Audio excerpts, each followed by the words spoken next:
Hi అండి, పూజ అయిపోయింది.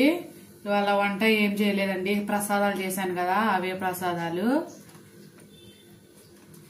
కొంచెమే చేశానండి. ఎందుకంటే ఊర్లో అనుకోండి పక్కన వాళ్ళు ఇల్లు వస్తారు కదా, వాళ్ళ పెట్టడానికి బాగుంటది. ఇక్కడ సిటీలో ఎవరు రారు కదండి, అందుకనే కొంచెమే మా వరకే చేశాను.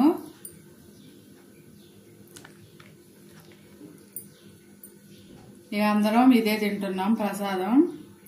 ఆ తర్వాత వంట గురించి ముందైతే ఇది తినేసాక అది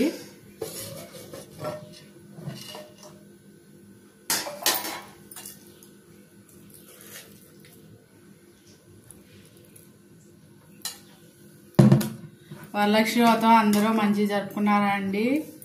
అందరికీ వరలక్ష్మి వ్రత శుభాకాంక్షలు. ఏం ప్రసాదాలు మాయి మేము తింటున్నాం, మీరు కూడా తినండి ఫ్రెండ్స్. ఉంటా, బాయ్.